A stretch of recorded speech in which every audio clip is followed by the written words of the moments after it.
Olá, boa noite Nádia, boa noite a todos. Para mim é uma honra, uma satisfação, né, estar aqui compartilhando conhecimento. E quando a gente fala de conhecimento, isso faz com que mais pessoas possam estar ou melhorando situações que está no momento. Hoje, né, o tema é síndrome do pânico. Então, quando se fala de conhecimento, a pessoa pode ter uma esperança, né, de uma visão. Simone, seja bem-vinda. Uma visão que aquilo pode ter um tratamento, que aquilo pode ter uma esperança, né, de dias melhores, de se sentir melhor. Então, o conhecimento pode acabar com o sofrimento, amenizar um sofrimento. Então, a minha proposta nessa noite é justamente trazer esse conhecimento. E você, Jussara, seja bem-vinda. Então, a proposta é realmente compartilhar, tá? Você que está na live, né, compartilha essa live para mais pessoas. Eu acho que esse tema é muito pertinente. E não tem como a gente falar de síndrome do pânico sem falar da questão da ansiedade. E eu vou estar diferenciando uma coisa da outra. E realmente a quantidade de gente que é acometida disso é muito grande. E se a pessoa tem um discernimento do que está acontecendo, primeiramente ela não vai temer o pior, né? O que a gente vê é que, pela falta de conhecimento, essa pessoa que sofre disso, ela fica com uma série de medos, e o medo acaba alimentando mais medo, né? E alimentando uma ansiedade que a pessoa tenha, né? Mi, seja bem-vinda. Então, assim, eu vou estar realmente detalhando, esclarecendo alguns pontos. Se você sofre de ansiedade, fica aí, compartilha essa live. Vale muito a pena você estar aqui e poder também ajudar mais pessoas. Eu sempre falo que a minha missão é crescer e contribuir. Então, que eu possa realmente espalhar esse conceito. Então, eu criei esse canal do Instagram justamente para isso. Dia de quinta-feira, o foco é saúde emocional, a parte de coaching integral sistêmico, mapa de perfil comportamental, tudo que for em relação à psicologia, eu vou estar trazendo para você no dia de quinta-feira. Jennifer, seja bem-vinda.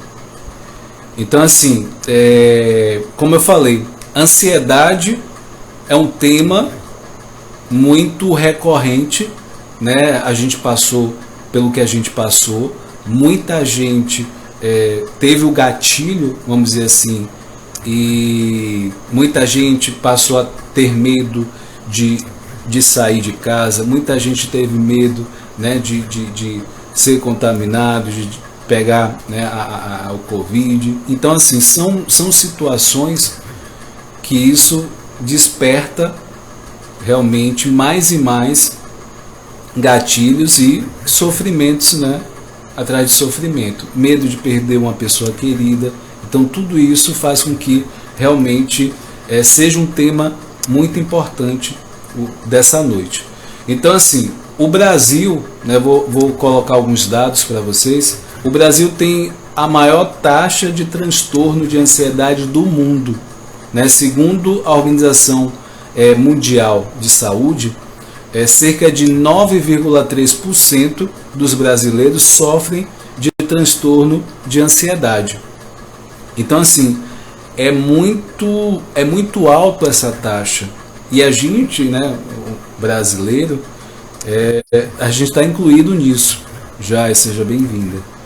Então, assim, apesar desse número de brasileiros, Noélia, seja bem-vinda. Apesar desse número de brasileiros que é acometida disso, então, assim, não existe, né? O que se vê? Existe pouco conhecimento do transtorno de ansiedade. Então, assim, como eu falei, o tema de hoje é a síndrome do pânico. Não tem como a gente falar do síndrome do pânico sem falar da ansiedade. Então, a princípio, eu vou trazer algum tópico em relação à ansiedade para começar a ficar mais claro uma diferença, né, de um para outro. Então, assim, a ansiedade, já desde criança, é algo natural para a gente. É algo que é criado, né, na biologia para nos proteger na questão de um perigo eminente. Então, nesse momento de perigo, o corpo foi criado o quê? Para lutar ou fugir. Então, tanto em uma forma, em uma direção ou outra, o corpo se prepara para correr, ou para cima ou fugir. Então, essa parte bioquímica existe nesse processo da ansiedade. Existe, só que a gente vai perceber que esse nível de ansiedade, ele é normal e natural até um certo nível. A questão que começa a preocupar é quando ele ultrapassa esse nível, que seria o quê? Esse alerta, vamos dizer assim, que é o alerta em relação a algum perigo, algo desconhecido. Então, o natural é numa situação que você está andando num lugar desconhecido, esse alerta ligar. Só que pode acontecer desse alerta ficar descontrolado. Aí que entra a questão do transtorno de ansiedade e a questão da síndrome do pânico. Há um descontrole desse sinal. Então, assim, por questão de sobrevivência, como eu falei, existe a ansiedade. Então, assim, então situações de ameaça vai ativar isso. E uma ansiedade normal na infância é o quê? A espera de um aniversário, a espera de uma viagem. Então, tudo isso é uma expectativa de algo. Isso, né, cria uma ansiedade natural. E quando essa ansiedade se torna de forma muito acentuada no nosso corpo, né, ela é identificada no nosso dia a dia, na rotina. Então, algumas preocupações do cotidiano que seria natural a gente ter, com esse excesso, o acentuar, né, dessa ansiedade, as preocupações a gente sente como uma ameaça. Algumas situações do dia a dia a gente sente como uma ameaça. Então, esse sinal acaba ficando descontrolado. E o que acontece com isso? Existe uma crise de liberação em relação à adrenalina, né? O hormônio da adrenalina. Então, com essa crise, com esse excesso de ansiedade, há uma crise, há uma liberação no nosso corpo, adrenalina, e existe várias vezes essa repetição nesse descontrole, várias vezes no dia, que aí já começa a ser caracterizado como uma síndrome do pânico. Essas várias vezes que existe esse dispositivo e causando alguns sintomas físicos desagradáveis. Quais são? É a questão da falta de ar, palpitação no coração, a questão de algum enjoo e tontura. A coisa pode chegar até um certo ponto que tem gente que pode até vomitar, tá? E esse transtorno de ansiedade, aí no caso, isso é o síndrome do pânico. Quando a gente fala de transtorno de ansiedade, o que acontece, né? São caracterizados por preocupações desproporcionais ao que acontece realmente na realidade. Então há uma discrepância em termos da reação e da realidade e da situação que acontece. Então, que situações são essas?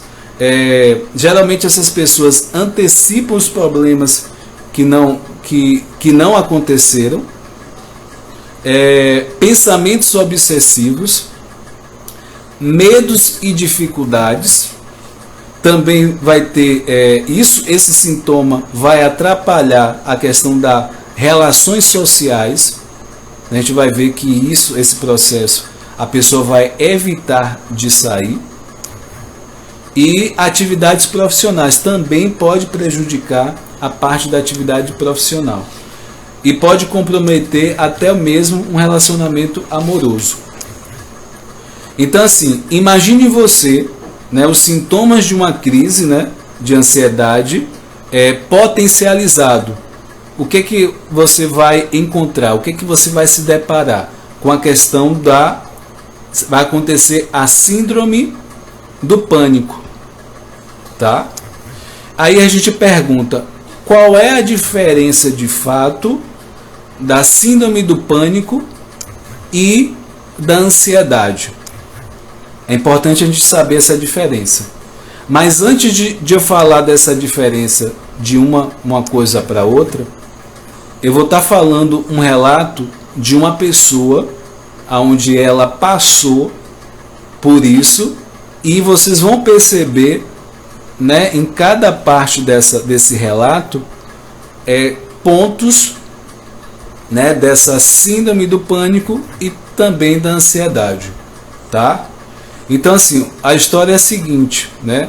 A história de um rapaz onde ele está no 4º ano de engenharia, onde ele vai apresentar um trabalho, né, com um grupo da faculdade, está super atrasado. Então ele tá no trânsito, né? Estava no trânsito e tudo parado. Ele estava bastante irritado pela situação que ele está passando, que ele passou ali. Então as mãos começam a suar, os músculos começam a ficar tenso.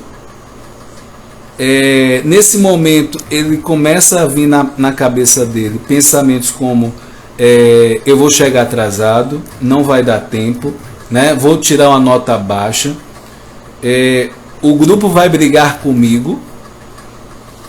A questão também quando ele chega na faculdade para apresentar o trabalho, o que acontece? Ele sente um aperto no peito, um aperto muito forte. O coração começa a palpitar e parecia que algo muito ruim iria acontecer. Então naquele momento, né, a cabeça fica totalmente vazia e ele fala para si: tô passando mal, tô tendo alguma coisa, tô tendo um AVC, uma sensação horrível. Eu não sei o quanto, né, durou, mas essa situação, esse relato é um relato verdadeiro, tá? Aconteceu. E nesse relato a gente consegue ver alguns sintomas de uma pessoa que está passando por uma síndrome do pânico e a questão da ansiedade. Agora eu vou começar a distinguir, né, o que de fato acontece no pânico, na síndrome do pânico, e o que acontece na ansiedade.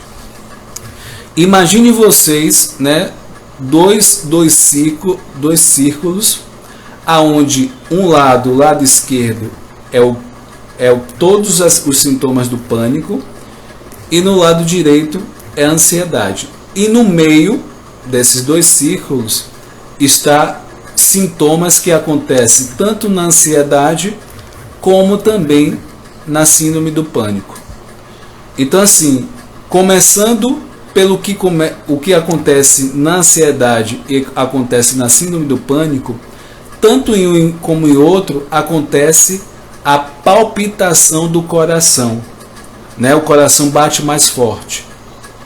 E também a questão da frequência respiratória aumenta. Apesar de aumentar a frequência respiratória, existe uma sensação de falta de ar. Então, assim, essa sensação de falta de ar e sufocamento. Então, tanto na síndrome do pânico, na ansiedade, acontece isso. Quando a gente volta a nossa atenção para a ansiedade, que é o lado direito aqui, ansiedade é algo contínuo, é algo progressivo. Ele vai aumentando, ele pode aumentar, depois diminuir, aumentar novamente, só que em uma constância. O pânico, ele é algo súbito, é extremo, é algo rápido, entra em um pico rápido, né? É de repente. Aparentemente não tem um motivo para aquilo acontecer. Então ele vai e atinge um pico e desce, depois dá uma subida um pouco, mas dá sempre um pico. Então, assim, falando um pouco mais da ansiedade, existe o quê? Uma tensão muscular na ansiedade. E nessa tensão muscular, geralmente é o quê? No ombro que tem essa tensão.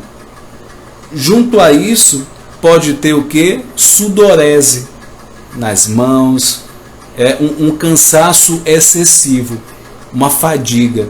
Imagine o processo mental, né, que algo de ruim vai acontecer, a questão do cansaço, né, emocional de estar pensando naquilo. Um outro ponto muito recorrente na ansiedade é a questão da irritabilidade, né? Se irrita muito fácil. É a questão da sensibilidade às ameaças. Eu falei que algo que é do cotidiano, que seria natural acontecer, para essa pessoa que está sendo acometida da ansiedade, ela sente aquelas coisas que são rotineiras como ameaça. Todos, não faz distinção. E ela quer atacar aquilo, né? Então a irritação vem como um ataque, uma ameaça. Aquilo é uma ameaça e tem essa reação dessa pessoa. Outro ponto que acontece na ansiedade é a questão do sono, o quanto é afetado o sono. Então, assim, existe uma dificuldade para iniciar o sono, para pegar no sono, e tem a outra possibilidade, onde a pessoa até pega no sono, mas ela em um determinado momento interrompe e ela não consegue mais dormir. Então são aspectos da ansiedade. Então a princípio tem esse ponto, como eu falei, é algo contínuo, algo progressivo. E já na síndrome do pânico é algo súbito, extremo, é como se fosse um susto. Se a gente for pegar como exemplo um filme de terror, né, tem partes do filme, no caso, o que vai caracterizar a ansiedade? Né? A gente sabe que é um filme de terror, é um suspense, então fica aquela sensação que a qualquer momento algo vai aparecer, um personagem, né? Você pode estar na iminência de um susto. Então, essa iminência de um susto, de algo vai acontecer, ele é caracterizado mais como ansiedade. No momento que de fato aparece algo, né, algo te assusta no filme de terror, já de fato já é a síndrome do pânico. Então, vamos para a gente começar a diferenciar uma coisa da outra. Falando em síndrome do pânico, o que a gente pode falar? Existe um peso no coração, um aperto no peito e também uma pontada, tá? Um outro aspecto é o pensamento que algo muito grave está acontecendo com a pessoa. Então ela pode pensar que está acontecendo um AVC, que está acontecendo um infarto, que está acontecendo, ela está perdendo a sanidade dela, ela está enlouquecendo. Então, tudo isso acontece através, né? Isso é mais característico da síndrome do pânico. Aí vem a questão do estômago. Ele pode o quê? Se contrair ou ele pode soltar. Ele pode ter uma diarreia. Existe dores, uma dor na barriga muito intensa. Pode ter náuseas. Então isso é característico da síndrome do pânico.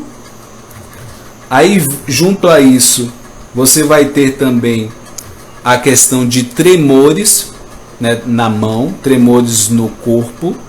Isso é muito característico da síndrome do pânico.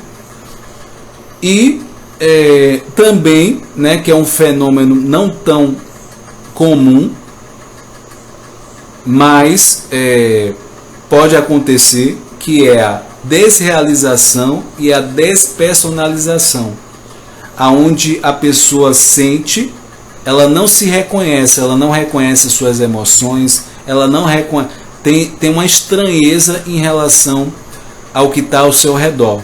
Aquilo se torna distante para ela. Então a despersonalização e a desrealização é um mecanismo de defesa onde a pessoa desconecta da realidade. Mas, assim, só um detalhe, né? O que é que diferencia esse fenômeno, que é uma síndrome do pânico, para em relação a uma questão de uma esquizofrenia, né? Que é uma loucura, que é sair da realidade.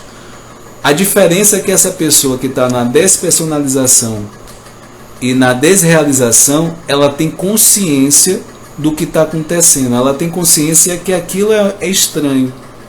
Então, pela consciência, ela não chega à questão da loucura. Ela tem uma sensação que ela vai enlouquecer, mas de fato isso não vai ocorrer, tá?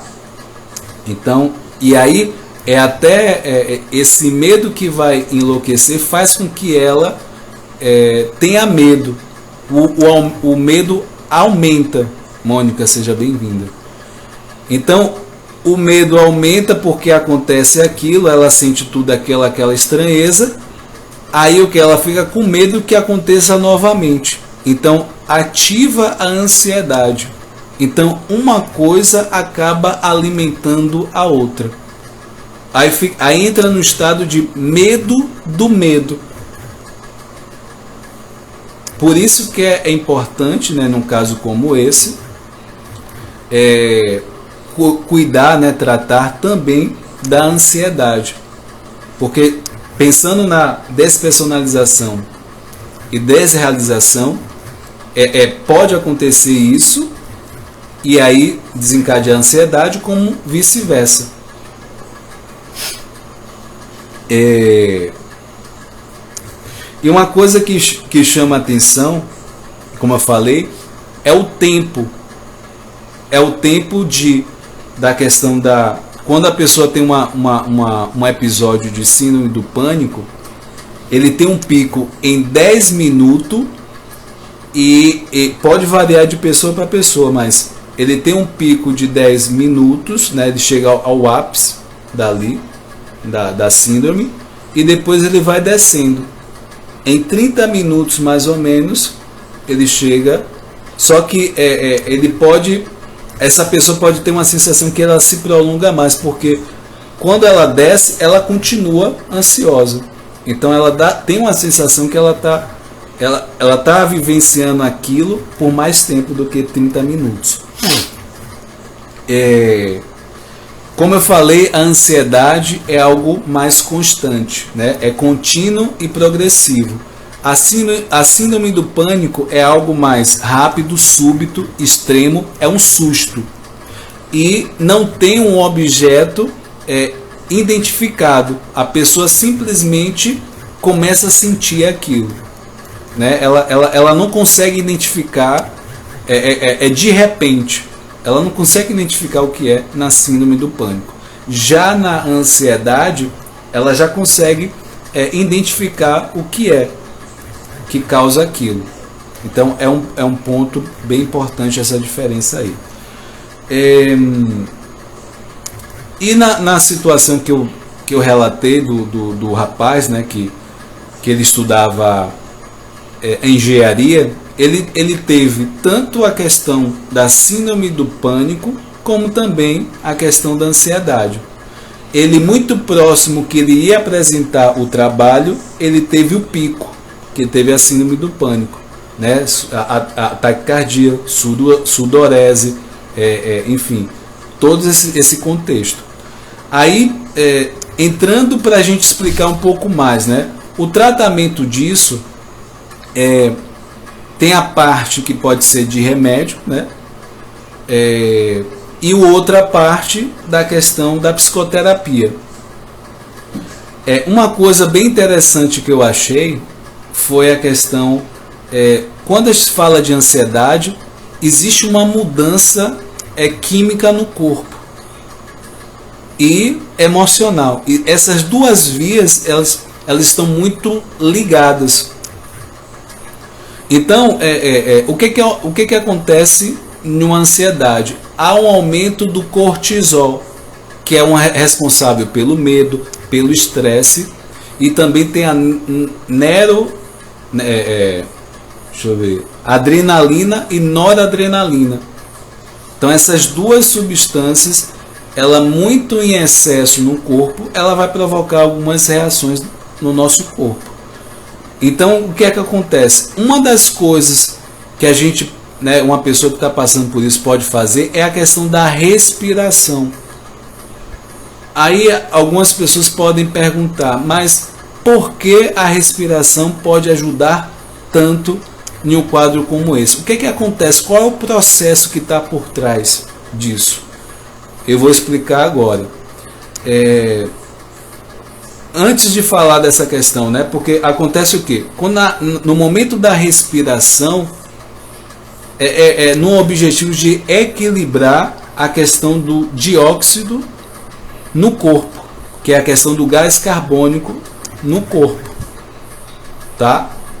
Algumas substâncias que fazem mal para o corpo. Então, no momento que você começa a respirar, fazer um processo de respiração, você começa a regular, você começa a diminuir a questão desse. Eu falei no início da live que existe um sinal que é de perigo, né? De uma pessoa que está ansiosa, de sinalizar de um perigo eminente. O que acontece com uma pessoa ansiosa? Esse sinal acaba ficando descontrolado. Tudo passa a ser motivo de ameaça.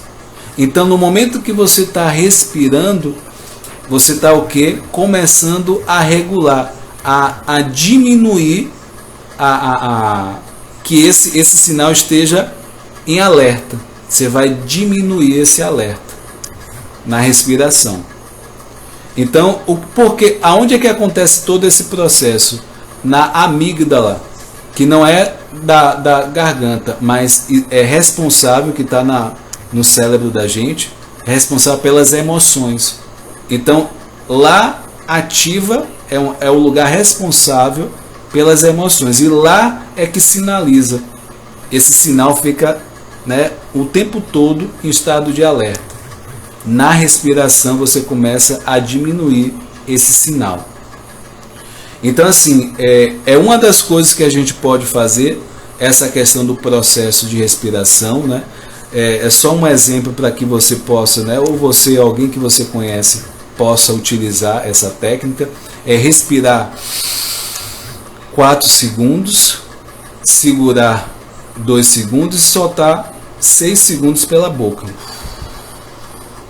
E fazer isso no mínimo 20 vezes, pode ser durante uma possível crise ou síndrome do pânico, ou você pode criar um hábito constante no seu dia a dia, para que, como eu falei, você vai estar regulando esse sinal de alerta da sua mente.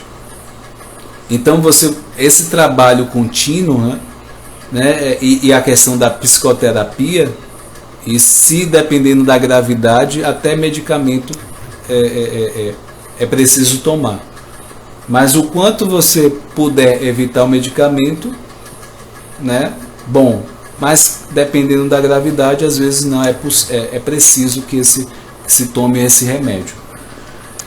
Aí com todo esse quadro, né, da síndrome do pânico, o medo de acontecer esse episódio novamente, o que acontece com essa pessoa? Ela começa a evitar sair de casa. Então essa rotina dessa pessoa acaba sendo afetada.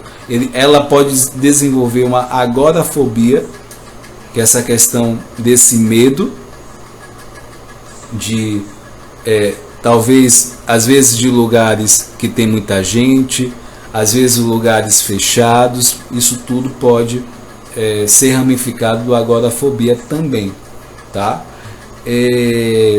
Se vocês quiserem perguntar alguma coisa, se sintam à vontade, né? Hoje nessa live foi o intuito de diferenciar a síndrome do pânico e a ansiedade, né? Eu trouxe um relato de uma pessoa que passou por isso, né? E a gente vê nesse relato tanto a ansiedade como a síndrome do pânico. É uma coisa muito comum, né? Isso é mais comum do que a gente imagina, a ansiedade. Então, às vezes tem um ataque de pânico, às vezes tem a questão da síndrome do pânico, né? A ansiedade, de fato, ela vem no intuito natural dela, é uma proteção, mas ele pode nos paralisar, pode trazer transtornos para a nossa vida, e é preciso buscar ajuda, tá? Tem gente que às vezes até passa muito tempo, né? Às vezes fica, não sei se vergonha, às vezes, né? Ou então o falar com os parentes não entendem o que está acontecendo, pode vir julgamento, pode vir uma série de críticas, né? Então, e aí dentro desse quadro de uma síndrome do pânico pode gerar ansiedade e pode até levar a uma depressão, porque por tudo isso, né, que ela começa a passar por isso, e ela até às vezes pode querer até falar, né, pedir ajuda, mas as pessoas que estão ao redor podem não estar tão informadas assim, e como dizem, né, falar que ansiedade é frescura. A gente sabe que isso não é verdade, né? É um transtorno que precisa atenção, e a pessoa vai fazer o quê? Dentro de um tratamento de psicologia, ela vai começar a gerenciar essas emoções. Então eu falei que é a parte química e a parte emocional. Então dentro da forma que eu trabalho, tanto a parte da neurociência e a parte da psicologia, trabalhando juntas para que de fato isso diminua, que isso realmente a pessoa volte, né, a um estado da sua rotina, e que possa voltar para o seu trabalho, que possa ter uma vida social, né, de volta, porque uma das coisas que é muito afetada nesse quadro é a questão da vida social. E em alguns casos, dependendo da gravidade, até a questão da relação amorosa, até o casamento pode vir a terminar por causa disso. Então são situações, né, que eu vou compartilhando com vocês aqui, justamente para que a gente leve esse conhecimento, que deixe de ser um julgamento, deixe de ser um desconhecimento, uma ignorância, passe a ser realmente uma ajuda para você que está sabendo, você que está tendo esse acesso a essa informação. É importante que você possa passar adiante e poder ajudar mais pessoas também. Eu quero, né, compartilhar com vocês a questão, né? Dia de segunda-feira tem encontro de empreendedores. Se você tem esse intuito de ou já está inserido no digital, é o momento que a gente compartilha essa questão. Foi criada uma mentoria de 360 graus justamente para dar esse passo a passo para as pessoas que querem iniciar, já estão inseridos, né? Caminhos, Instagram, Facebook, página, enfim, né? O que você pensar, imaginar, né? Ser gestor de tráfego, copyright, tudo em relação ao digital, nesse encontro de empreendedores, nessa mentoria, existe para você. Dia de terça-feira, né, com a Lorena, que foi minha paciente, falando sobre a questão da ansiedade, a questão de ser mãe e todo o processo que existe, o pós ser mãe, né? Algumas mães têm depressão pós-parto, então são assuntos que ainda é preciso levar ao conhecimento, né? Então, dia de terça a gente vai estar com a Lorena, dia de quarta-feira circuito de filme, cada semana trazendo um filme. Filme é um elemento lúdico, onde a gente vai trazer aqueles elementos lá, pegar um aprendizado, 3 aprendizados e colocar em prática. E dia de quinta-feira, trazendo tudo que em relação à saúde emocional, à psicologia, tudo para que a gente tenha uma vida emocional mais saudável, que a gente possa ter relações melhores na nossa vida e através do gerir essas emoções. E o autoconhecimento é fundamental. Tá? E baseado nisso, né, é a questão de um trabalho de psicologia, um trabalho de coach, né, um mapa de perfil também, ele ajuda muito nesse autoconhecimento, da orientação tanto profissional como pessoal e nas relações como um todo. Tá? Então, parabenizar cada um de vocês por estarem aqui, tá? A Mônica, a Noélia, a Nádia, que vocês realmente estejam cada vez mais, né, na busca desse conhecimento. Cada conhecimento que vocês adquirem, com certeza vocês se tornam, né, cada um de vocês se torna uma pessoa melhor. E o que precisar de mim nessa caminhada, né, eu estarei aqui, e que a gente possa levar essa ideia, né, levar esse projeto para mais pessoas, né, para que mais pessoas tenham luz no seu caminho, porque às vezes a pessoa está num completo escuridão e ela acha que não tem saída. E de fato tem saída sim, tem possibilidades e tem soluções. Tá? Então um forte abraço a cada um de vocês, gratidão, até a próxima.